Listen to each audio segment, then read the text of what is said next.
Hi everyone, this is a quick video just as a quick guide to British parliamentary debating. So I'm just going to run through the main points. Obviously I can't cover everything in this quick video, but hopefully it'll be an introduction to people who haven't done debating before or British parliamentary debating, and just give you the main points that you need to know.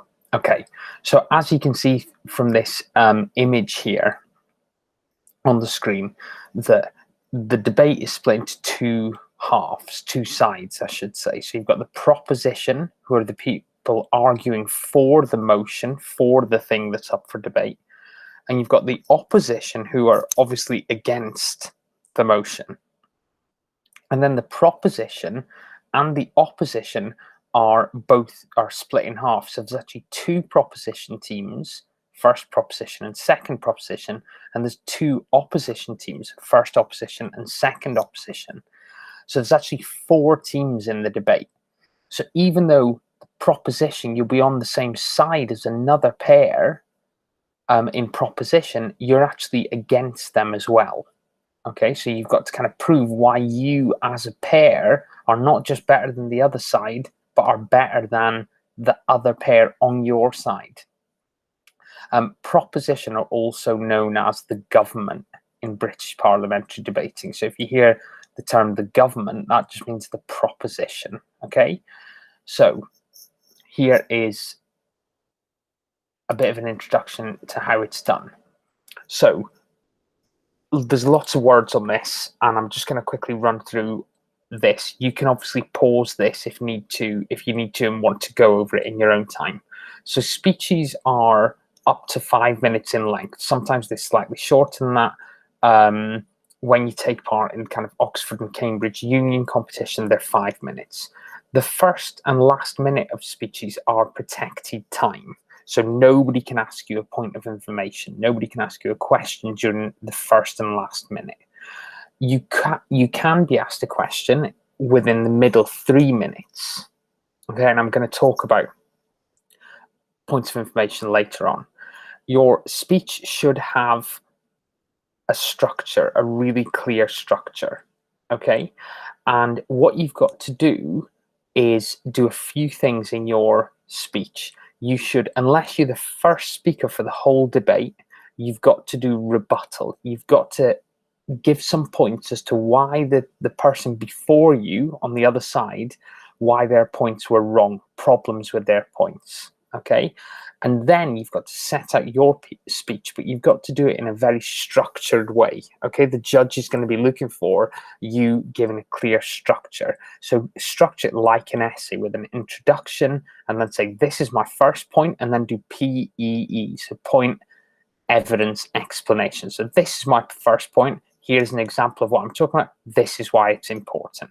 Here's my second point, and then etc. Try and do 2 or 3 points, maybe more even, and really develop them. Explain why. You know, it's about the analysis, and then at the end of your speech, you do a summary.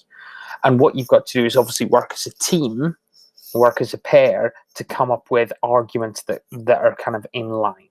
Okay, so I'll go through the individual roles in more detail. So if you are the opening proposition team, so if we go back here, the opening proposition, the first person in the debate, okay, so the first speaker of the opening proposition sometimes is called the Prime Minister, because you're the government, and you've got a very, very, very important job. What you have to do is define the motion. So what do you mean by the motion in question? So for example, if the motion is this house would ban school uniforms, you've got to explain what you mean by school uniforms and how you would go about banning it. Are you going to do it straight away? Are you going to give schools, you know, a year or 2 years to put this into practice? Usually motions are just talking about the UK unless it's otherwise stated, but you've got to imagine that you're the government. How are you going to bring this about? And what do the words in the question mean? You can have motions like this house would, which is how you're going to bring something into being a policy, or it could be this house believes, and you've got to talk about why you believe something. Okay, so it could be something like, this house believes that young people, you know, under the age of 16 should have the vote, or something like that. So it's not about a policy, it's just you believe that young people should have the vote, for example, and you've got to explain why you believe that. So you've got to outline your case, as it says here. You've got to develop your arguments, which will be separated into 2 or 3 points, and then summarize your main point. Okay? And then the debate switches to the first speaker of the opposition. I'll come to that in a minute. After the first speaker of the opposition has spoken, then it goes to the second speaker of the opening proposition. So as it says here, recap, give an intro as what your first speaker has said, and then give rebuttal to the first opposition speaker. So why has the first opposition speaker been wrong? What points have they made, and why have they been wrong? And try and take down their most important points. Okay, then go through your own arguments, and then give a summary of your arguments and your partner's arguments and your team as a whole. Explain why your team as a whole has won. Okay, so then for the opening opposition team, so after the opening proposition has spoken, it goes to the first speaker in the opening opposition. And what you should do is respond to the definition and give some rebuttal. Okay, so argue why the first speaker for the proposition has been wrong. So the first argument about banning school uniforms was that school uniforms are unfair because they cost a lot of money. Okay, and you would say that's simply incorrect. If people can't afford them, schools will be able to you know, give them school uniforms for free, or give them some financial support to pay for school uniforms, something like that. Yeah, and then you outline your case, and you know, 2 or 3 points as to why, you know, you believe that the government is wrong. Okay, and then give a summary. Then it goes to the second speaker for the proposition, and then the second speaker for the opposition, and you do rebuttal, offer some more arguments of your own, and then summarize the case. Okay, so basically, unless you're the first speaker in the proposition, your structure should be rebuttal, say 3 points of your own, really explained in detail, and then summary. So then we go on to the second half of the debate. So if we go right to the start again, you can see the second proposition, second opposition. We call this the second half, the closing half of the debate. Okay, so the closing proposition team. If you're in the second half of the debate, what you've got to do is bring something new to the debate.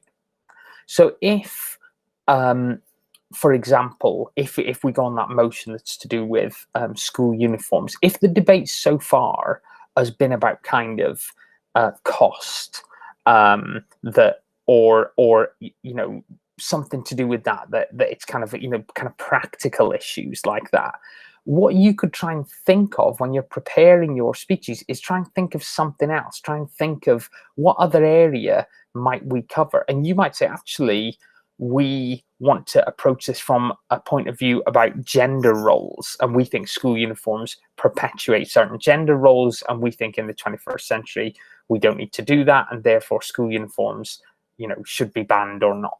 Yeah.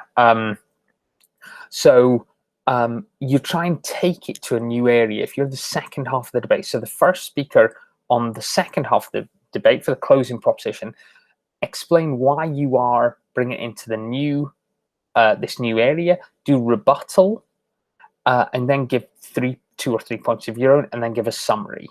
Okay, then it goes to the speaker for the second opposition team, and then the final speaker for the proposition.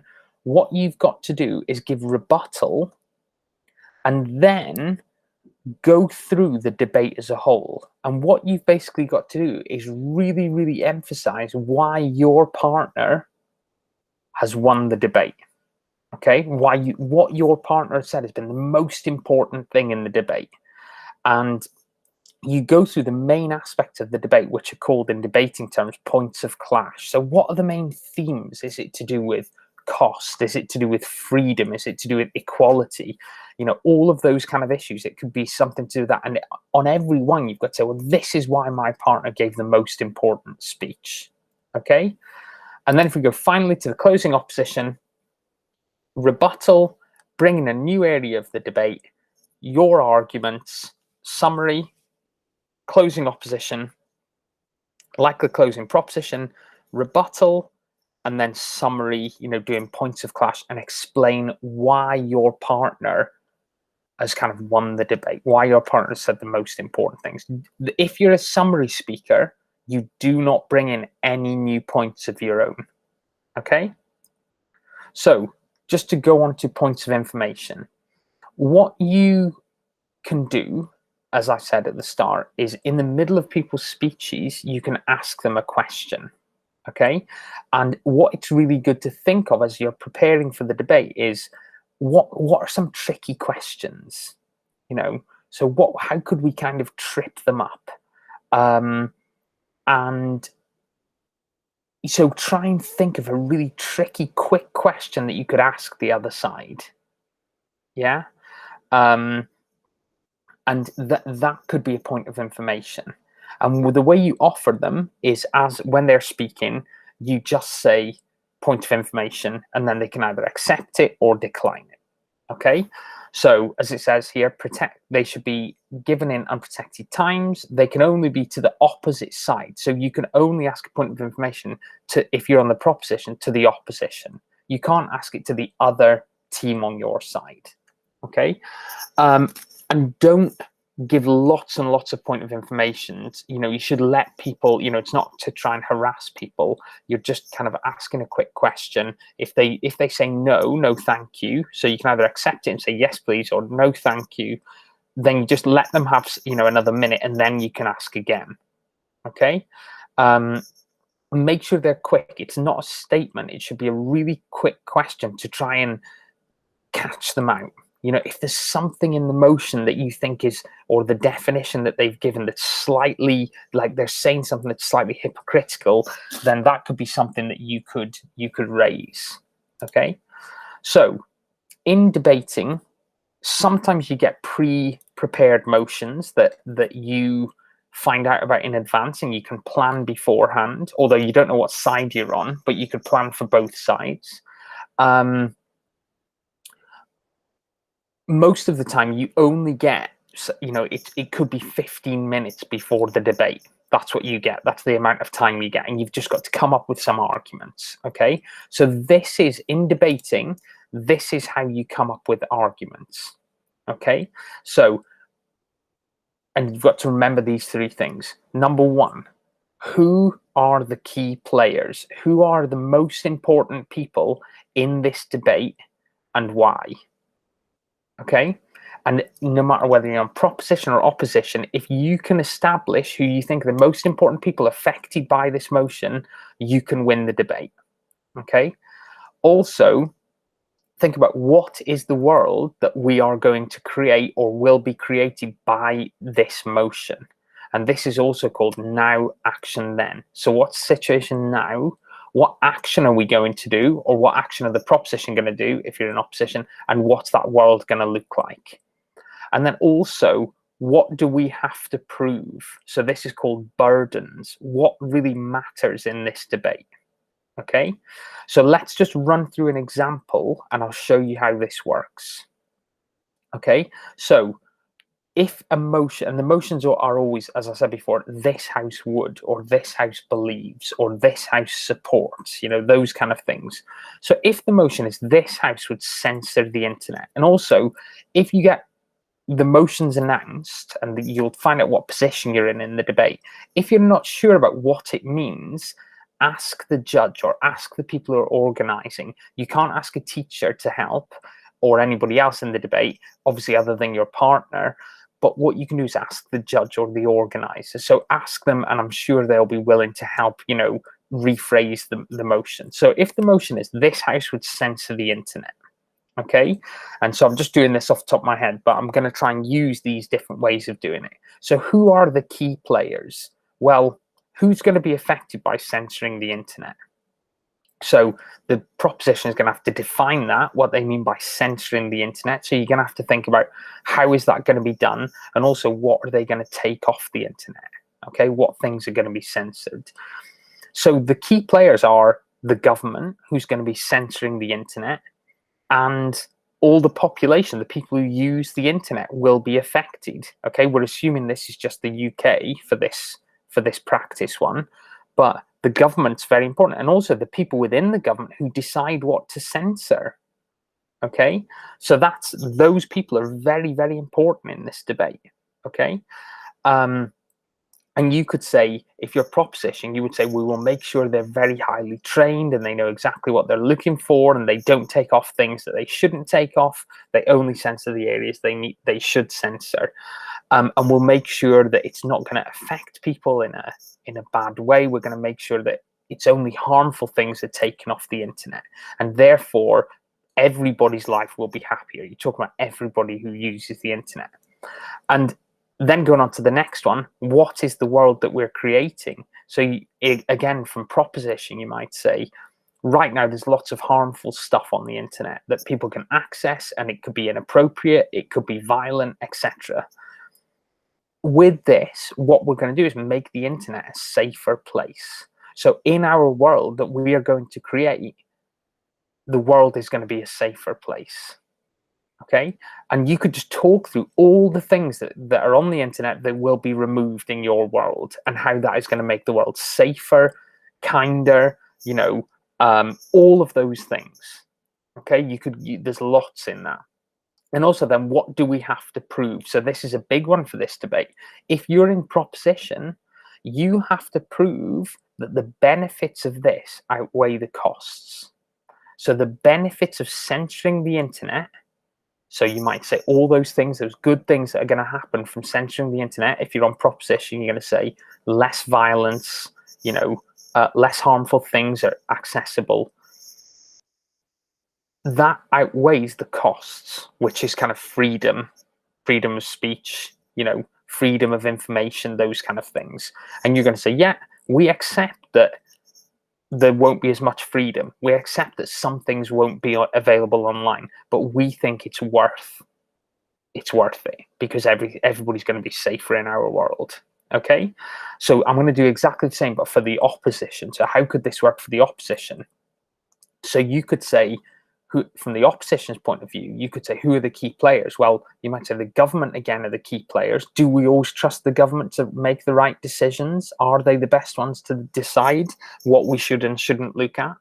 Also, what about people who might, they've got interests in things that might be censored? Shouldn't people have the right to choose what they look at? If you're an adult and you're educated and you're not hurting anyone else, surely you should be able to look at things, if it's violent, you might say, well, what about the other violent things, movies, video games, those things that are in existence. Also, you could say, if something's censored, what usually happens is that it goes underground. So these things will be there, but maybe it makes it even harder to kind of catch people who are involved in horrible things that happen on the internet. So that's kind of who's affected by this.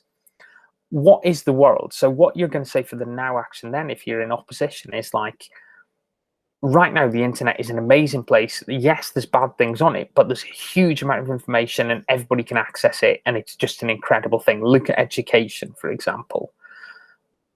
If it's censored, where does that censorship end? Okay, it might start off just getting rid of the really horrible stuff, but then they might take down things that challenge the government. Then they might take down things that actually are helpful. So in their world, the internet could be censored, and we think that's a bad thing.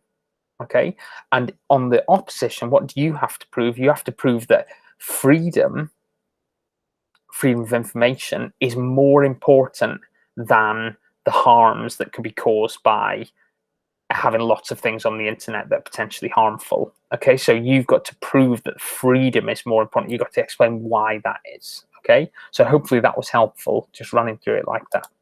So some final quick tips. Structure is key to your speeches. So unless you are the first speaker for the debate as a whole, you should do rebuttal, aim for 3 points that are really developed. Remember why. Prioritize your most important points. Start with the things that are most important at the top of your speech, and using the point, evidence, explanation, structure, link as well, linking it back to the motion.